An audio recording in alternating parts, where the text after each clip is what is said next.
If you're struggling to lose weight even though you're working out and eating healthy, it can be frustrating as fuck to not see any payoff no matter what you do. By the time you've watched this video all the way through, especially the last point, you're gonna be blown away with the information I'm about to give you because nobody else is going to. You'll know if you actually have imbalanced hormones, and most importantly, finally know exactly what you need to do if your hormones are off, especially if they're keeping you from losing weight and affecting your quality of life. Now, here's the tea. I've helped thousands of women overcome weight loss despite having insulin resistance, PCOS, hypothyroidism, going through perimenopause, menopause, or coming out of postpartum. And if it worked for them, it'll work for you. The problem is there are plenty of people on the internet who are bullet in the chamber ready to lie to you, charge you an arm and a leg, and provide you false solutions and false hope, leveraging your pain points without providing any ounce of relief. They tell you that you need to balance your hormones as if that means anything, when they actually have the qualifications of a toad, and not only never solve your problems, but keep you in pain. I want you to have honest information, and to arm you with the knowledge that you know exactly what you need to do and you can sift through the bullshit. And I can almost guarantee you're not gonna get this information anywhere else. So I'd like to help you avoid the rabbit hole of digging through bullshit with influencers and physicians that don't know what they're talking about. So without further ado,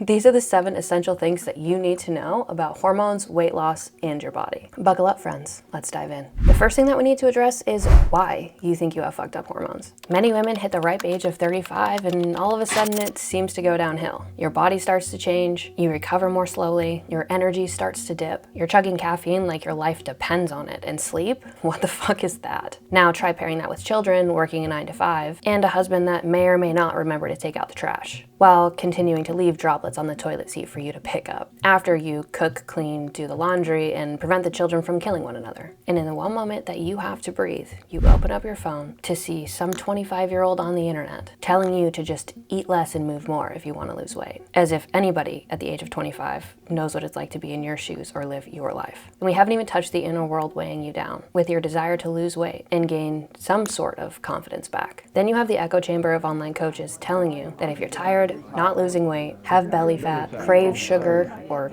any other normal symptom, that it's your hormones, without any solution in place to address it, even if it were true. Now, I'm gonna let you in on a little secret. If you truly have hormone deficiency, chaseberry and ashwagandha is not gonna fix that shit. There are so many people on the internet making mouth noises about hormones without being able to test you or actually address a hormone deficiency if it were present. Shouting things like cortisol belly, brain fog, menopause belly fat, low libido, painful sex, or any pain point that they can leverage to grab your attention and convince you that it's your hormones that are the problem and they have some magical solution for you. So I'm hoping you find this video before you run down the road of further confusion, avoiding pain and a sunk cost investment, while also mitigating the misinformation out there so that you can take the power back and finally do something about it. Which brings me to my next point. Are your hormones even imbalanced? There are symptoms that may indicate that you have hormonal deficiencies, and we want to pay attention to these issues, while also understanding what is triggering them to manifest in this way. The layers here are multifaceted, so for the sake of the flow of this video and to make everything make sense, I'm going to start with the symptoms that you may be experiencing and then address the underlying hormonal deficiencies that you may also have. The first one being mood swings. If you've ever felt like your emotions are a roller coaster, then you might feel insane, especially if you have a partner who's willing to tell you that because you're a woman, your emotions are everywhere all the time because of your hormones. But mood swings can be caused by fluctuations in estrogen and progesterone, which peak at different times during the month. Other conditions like menopause and PCOS will also impact the hormonal distribution that you have going throughout your body. These hormones affect neurotransmitters in the brain, which stabilize your mood state. And as somebody who works in mental health, one of the first things that I'm looking at when somebody comes in with anxiety or depression is lifestyle behaviors, food quality, as well as age and gender demographics. What is most important for you to understand is that most doctors will treat symptoms, not the root cause. So depending on the time of the month that you experience these symptoms, I want you to track that relative to your cycle, and here's why. Like I mentioned earlier, estrogen and progesterone peak at different periods during the month. And if you are deficient in one or the other, or the ratio between estrogen and progesterone is off, this can cause an imbalance and manifest some of the symptoms that you're experiencing. So the more that you pay attention, the more information that you're going to have in order to pinpoint what actually might be going on. Which brings me to my next point.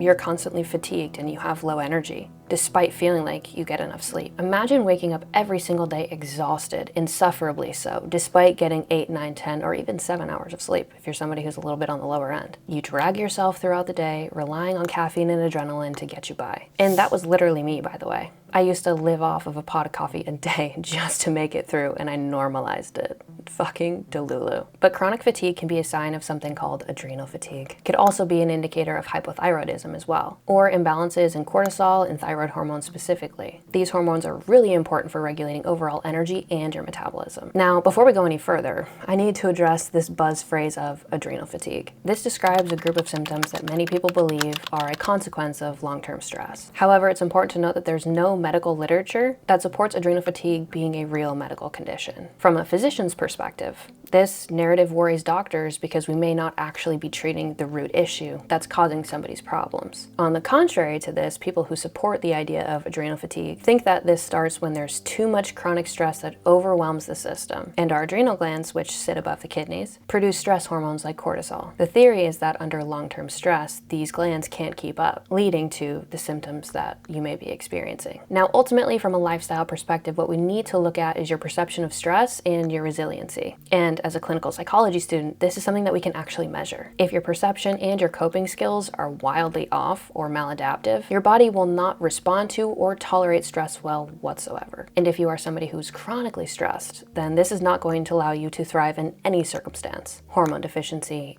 or not. It's also important to note that biologically speaking, there are 3 different types of stress: acute, chronic, and traumatic. And cortisol will be released when you experience any of these types of stress. It's also really important to note that there are specific medical conditions relative to too much cortisol or too little cortisol that should be tested and diagnosed. Cortisol is important. You would literally die without it. This is why we have to test for the impact that it's having and not take a cleanse that some influencer is promoting for a discount code and affiliate payout. The last thing I want to touch on relative to cortisol is its actual function. This hormone coordinates different functions in the body, carrying messages through the blood to your organs, skin, muscles, and other tissues. It reduces inflammation and impacts your metabolism, while also playing a really important role in your overall sleep and wake cycles. Now, cortisol is a catabolic hormone, meaning that it releases energy. In a fight or flight situation, stress, it will promote glucose secretion into the bloodstream. This provides fast-acting energy in order for you to escape whatever stressor is present. But this leads me into number 3, which is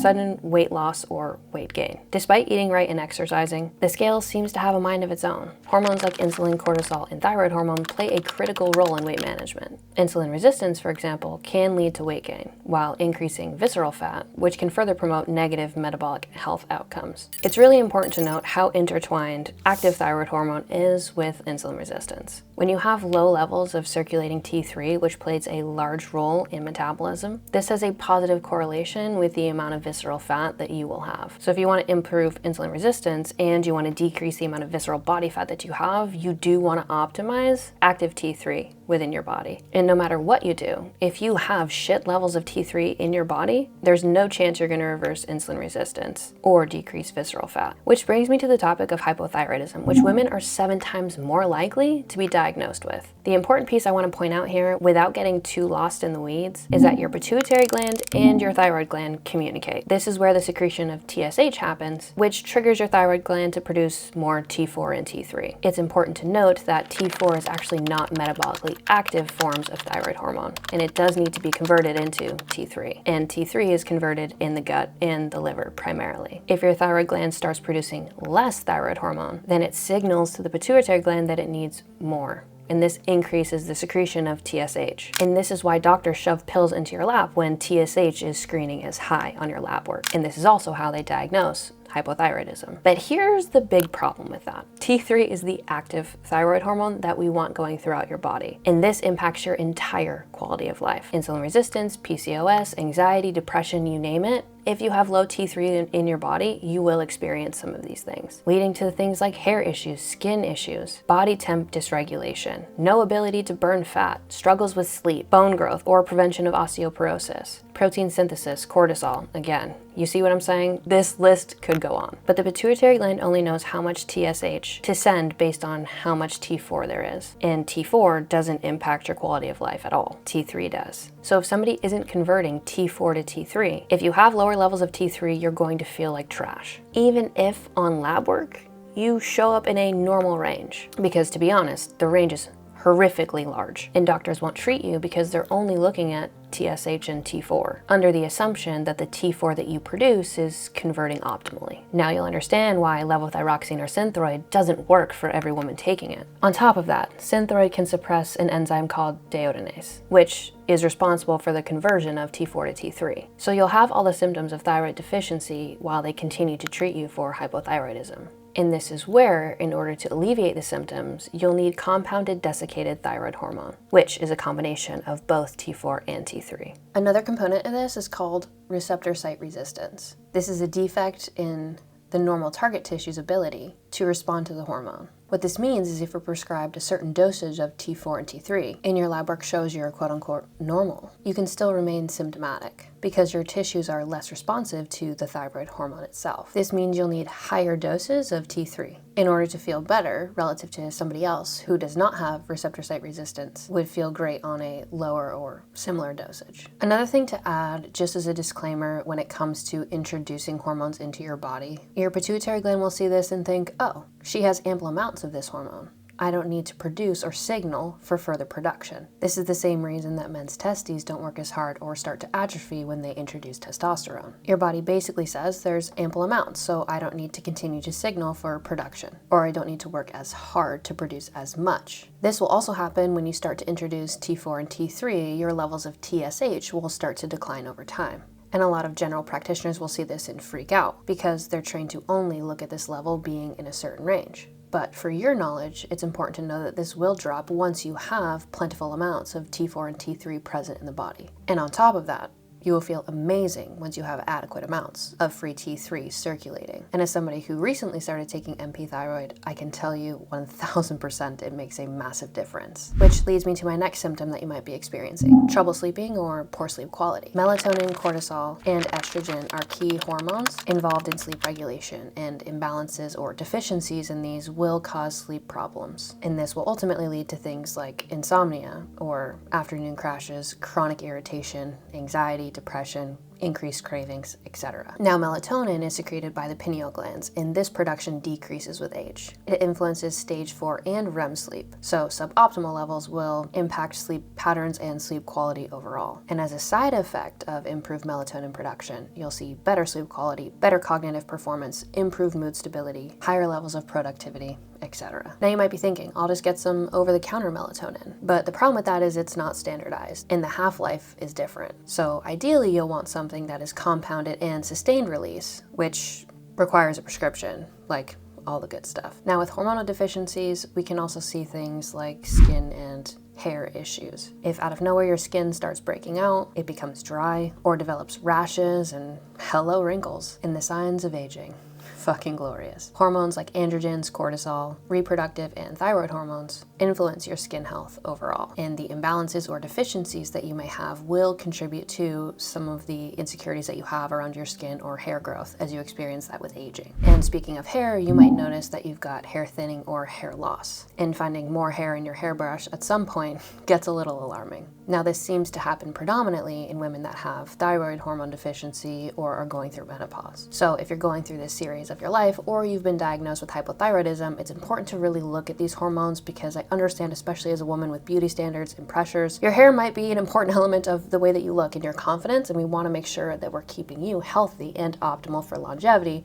But the benefits of that are also that you look good and you feel good in your own skin. Now, when it comes to androgens, I want to touch on women with PCOS. With PCOS, women do have elevated levels of testosterone, but the testosterone didn't cause the PCOS. Insulin resistance is typically the culprit here, pairing that with a lack of progesterone as well. So if you're somebody who has PCOS, we want to look at optimizing thyroid hormone or active thyroid hormone, as well as replenishing depleted levels of progesterone. We also want to take a look at DHEA to make sure that we're supporting the reversal of insulin resistance and mitigating visceral body fat. And that overall will help to reduce PCOS symptoms. Now, a few other symptoms I want to touch on, though we've done a lot of the deep dive to this point into each hormone, I think it's important to acknowledge some of the other symptoms that you may experience. Irregular periods, changes in your menstrual cycle, or really heavy cycles. If it used to be like clockwork, but now it feels like it's unpredictable, or even heavier or more painful than usual. Irregular periods can be triggered by imbalances or a poor distribution of estrogen progesterone, often seen in conditions like PCOS and perimenopause as well. Now, if you're somebody who's lost complete interest in sex, then this is important. Once intimacy was super exciting and now it feels like a chore or maybe even it's painful. Testosterone, estrogen, and progesterone are critical players when it comes to your sex drive, and imbalances in these hormones can reduce libido and also make sex less than enjoyable. You may also experience symptoms like digestive issues, bloating, or diarrhea. It might feel like your stomach has a mind of its own, wildly uncomfortable, full of gas, and some days you're constipated while others you just let it loose. It's important to know that cortisol and thyroid hormones will impact digestion, and this can lead to GI issues when these things are deficient or imbalanced. It's also important to note, as I mentioned earlier, that T4 to T3 conversion happens in the gut. And so if you have gut issues and we don't address those first, you will see that you convert T4 to T3 poorly. Now last, and this one's really important, especially when it comes to menopause or perimenopause, experiencing hot flashes and night sweats. Sudden waves of heat flashes and sweating can be really embarrassing and entirely frustrating. This is caused by fluctuations in estrogen and progesterone. If you are menopausal or perimenopausal, this is going to be one of the first symptoms that you likely experience. Contrary to popular belief, hot flashes during menopause are not due to a loss in estrogen. In fact, most perimenopausal women have higher levels of estrogen due to increased FSH, or follicular stimulating hormone. FSH signals to the ovaries to produce estradiol, and in perimenopause, FSH increases due to the loss of the inhibin protein, which is released by something called the granulosa cells, which are located in your ovaries. And this inhibits the release of FSH, thus leading to an increase in overall estrogen. So when we optimize progesterone, we can alleviate a lot of these symptoms. Now, it's important to also note that it's the ratio between estrogen and progesterone that matters most versus looking at one isolated lab value and assuming you have estrogen dominance. Most women who experience something that has been labeled estrogen dominance typically don't have high levels of estrogen, they just have minimal values of progesterone. Now, because we've hit on menopause, I wouldn't be doing you justice if I didn't touch a little bit on estradiol. When you hit menopause, your body is ripped of estradiol, which plays a really important role in things like osteoporosis, heart disease, stroke, Alzheimer's disease, and memory loss. And replacing this may cause some concerns, so I want to go ahead and address those here. There is a big difference between bioidentical hormones and synthetic hormones. A synthetic hormone will fill the same receptor site as your bioidentical hormones do, but it's not a guarantee that the synthetic molecules will behave in the same fashion that a bioidentical one does. Just like we have to acknowledge that progestin, which is synthetic, is not the same as progesterone, which your body produces naturally. And it does not tell our body to do the exact same thing that a bioidentical form of hormone does. You know, the one that we're born with. And there are a ton of examples of progesterones or testosterones all being mimicked in a laboratory. And while these molecules do have lower side effects, and they do trick the body into believing that there's no longer a hormonal deficiency present, it may not necessarily change your lab values a ton, but it may take away some of the ailments of the symptoms that you're experiencing. So the biggest takeaway here is just to make sure that you don't allow a provider or an influencer to force you into believing that a pharmaceutical commercial product is the same as your bioidentical production. Now, let's address the elephant in the room now that we've done some background education, which is, can you lose weight even if your hormones are imbalanced? Here's the tea, and I have to be honest with you, even if you balance your hormones, you will not lose weight if your lifestyle, behaviors, and habits suck. Many women, maybe not you, but many women do blame their hormones for the reason that they cannot lose weight, while at the same time, they cope with life stress and hard days by snacking on processed foods and sipping evening cocktails. We have to understand that the way that you treat your body will drive some of these adaptations as well. And there are some things that we need from a lifestyle perspective to have in place. And as somebody who competed in bodybuilding and got absolutely shredded while having my hormones in the trash, I can tell you it's completely possible for you to lose weight despite having imbalanced hormones. Now, that does not diminish the importance of hormones. You are your hormones. If your hormones are in the trash, you will feel like trash. Hormones dictate how you feel. This will lead to drops in energy, higher levels of fatigue, lower recovery,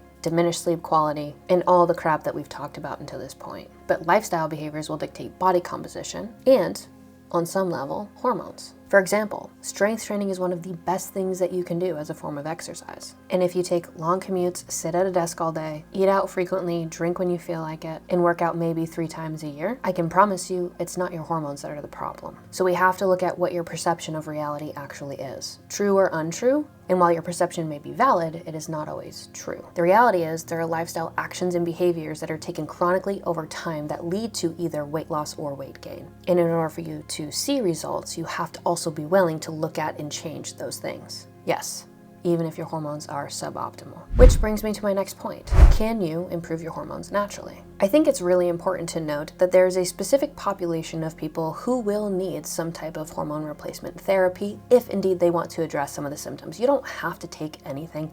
To be quite honest, I just want to give you the information to empower you to make a decision, but I'm not trying to tell you what to do with your body. On the other side of the coin, there is a specific demographic of people that I would not recommend hormones to, and that's anybody under the age of 35. There are certain things that you can do because I think it's really important to emphasize how resilient the human body actually is. It adapts naturally relative to how you treat it and what environmental circumstances or stressors that you put it through. So a few things that I would encourage you specifically to focus on. 1, sleep. 7 to 9 hours consistently.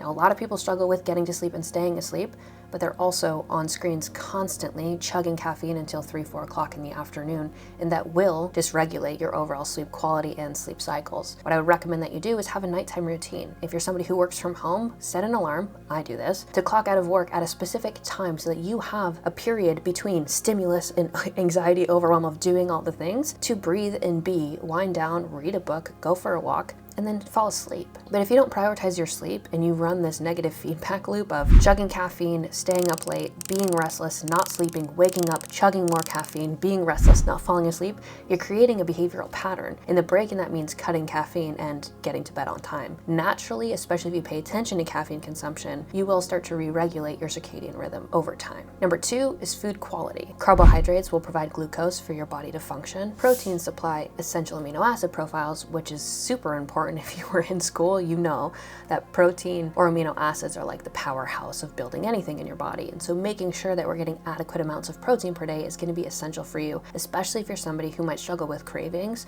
or hunger. Increasing the amount of protein that you eat will keep you fuller for longer. And healthy fats aid in the production of steroid hormones, which we need, again, in order to operate optimally. Now, we've talked about macros, but I think it's important to touch on vitamins, minerals, and micronutrients, as those are precursors for certain hormones within your body. For example, vitamin D has been highlighted with its role in producing and regulating things like insulin and testosterone, also contributing to estrogen. Other essential nutrients other than vitamin D include zinc, magnesium, and B vitamins. These nutrients play a crucial role, from thyroid function to insulin sensitivity. Now, the good news is most of these things can be found in whole foods. Focus on things like greens, fattier fish, salmon being one of my favorites, red meat, beef, turkey, tuna, nuts, seeds, and eggs. Now I want to touch a little bit on activity as far as lifestyle things that we can improve. Exercise increases dopamine levels. You will also increase the level of serotonin that your body naturally produces. Now, resistance training will improve all of the above points that I just made. Getting your heart rate up for at least 30 minutes a day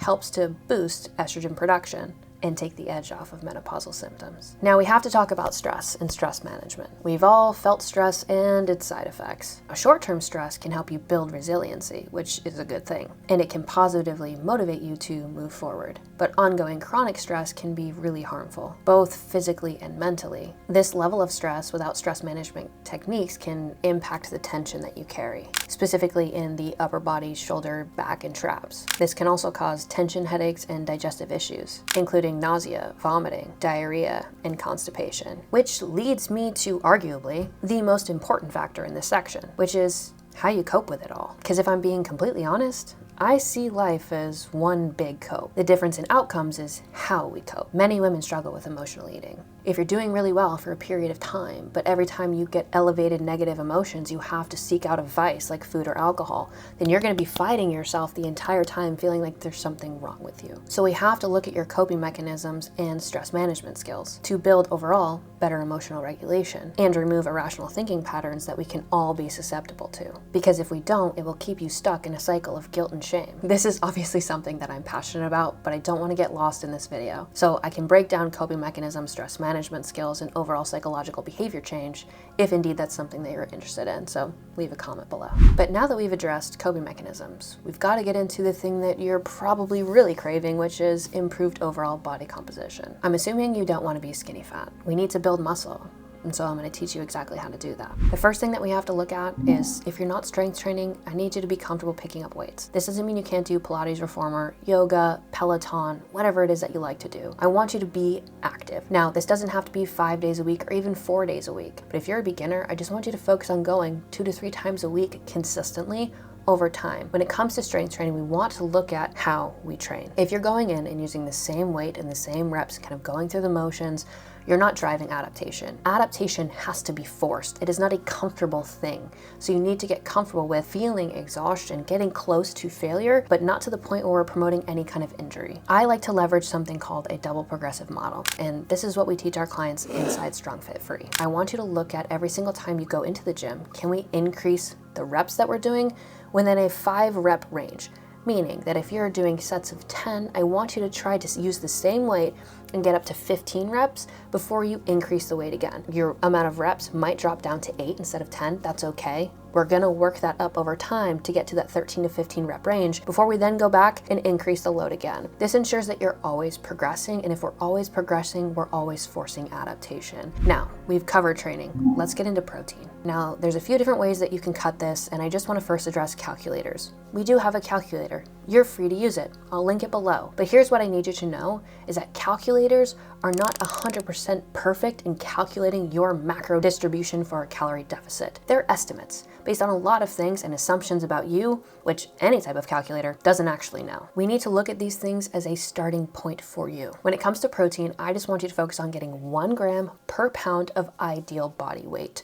Or if you're somebody who doesn't really eat that much protein, aim to slowly work up to 100 grams per day. That's perfectly adequate for most people who severely undereat their protein. Next, when it comes to activity, I want you to start tracking your daily movement. I don't care if you have an Apple Watch or you download an app on your phone. It doesn't matter to me, but we want some metric to be able to gauge how much are we moving and how often are we moving. If we can slowly increase this, I mean by like 100 steps a day, week to week. Because again, it doesn't matter if you try to increase to this arbitrary 10,000 step a day thing. If you're not consistent with the behavior, it doesn't actually matter. Now, lastly, you're probably wondering, how do I calculate my calories? Again, we do have a calculator. You can use that. It will give you your calories and your macros. But for simplicity's sake, if you want to do it right here, I'm going to break that down right now. First, if you're looking at maintenance and maintaining your weight, you want to take your weight and multiply it by 14. That will give you average estimated maintenance calories. Now, if you want to go into a calorie deficit, you're going to take your goal weight and multiply it by 12. If you're short, 5'2" and under, you might want to do goal weight times 10. But I really want to put a disclaimer in here. I do not want anybody starting at 1,200 calories or less. We need to make sure that what we're doing is realistic,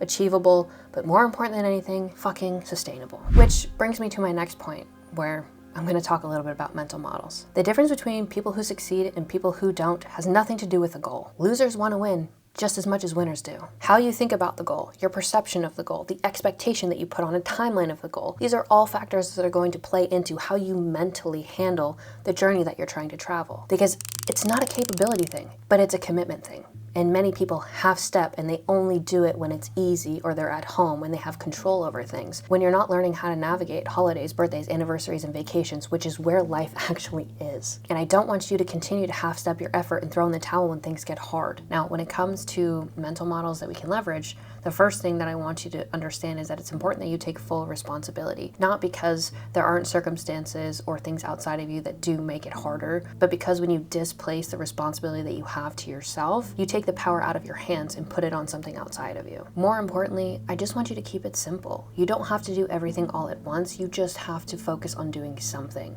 And one of the best questions that you can ask yourself is, what is one better decision that I can make today regarding myself and my health that is realistic and achievable for me to do? Now, the other thing that we have to look at is systems, right? If you're somebody who's busy, maybe you're a mom and you work a 9 to 5, and again, you're stressed out by your spouse and you fucking hate your boss and you don't have a ton of extra time. We have to look at what can we do that will move and pull the largest lever for you without it having to be being in the gym for an hour a day. And last but not least, we have to run a SWOT analysis. strengths, weaknesses, opportunities, and threats. If you ask yourself these questions and you map these things out, you will have clarity on what you need to pay attention to, either building systems, boundaries, or habits around that will make your weaknesses and threats a non-factor when it comes to you achieving your goals. And finally, let's get into the meat and potatoes around lab work. Like I mentioned earlier, the only way to know if your hormones are deficient is if you get lab work done. But just because somebody's a doctor doesn't mean that they know how to get your labs done, pull the appropriate labs, or even interpret them. Maybe you've been to your doctor and you knew that you felt off and you asked them to run labs for you, but a doctor will tell you there's no medical necessity for us to do that for you.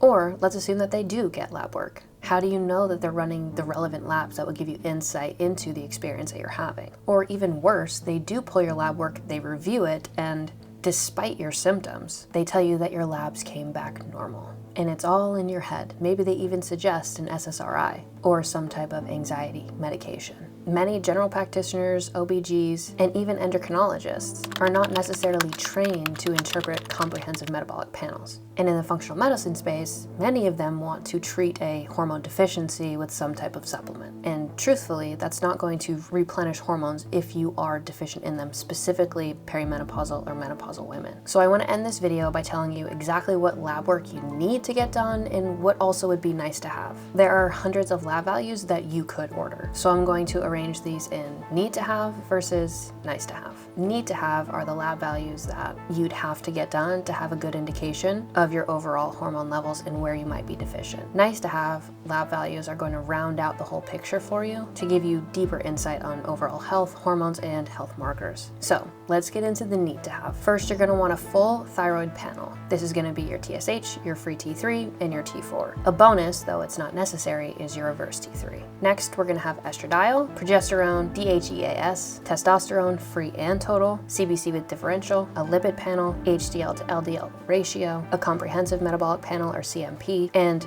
your hemoglobin A1C. Your nice to have lab values are going to be cortisol, IGF-1, vitamin D3, homocysteine, vitamin B12, sex hormone binding globulin or SHBG, follicular stimulating hormone or FSH, luteinizing hormone or LH, total iron binding capacity, ferritin, and CRP or C-reactive protein. And just as an FYI, your physician might fight you on these. I know they fought me, pushing a referral with insurance that may or may not cover it, and you might have to wait 3 months just to get in. And oftentimes the values that they will approve and check don't paint the whole picture. If you choose to go through your PCP, you will have to advocate for yourself. However, if you want to skip the headache and minor gaslighting that you might receive, then I recommend getting them from qualified professionals online, like I did at Slay, that will actually support you, educate you, and provide the solution that you need relative to what your labs say. Now remember, as a takeaway, most general practitioners will look at your lab values, and if they're within a normal range, they'll send you out the door on your way telling you that there's nothing going on. And if you're perimenopausal or menopausal, you are going to want to make sure that you're advocating for your hormones to be replaced because they are deficient, and no surface level thing is actually going to promote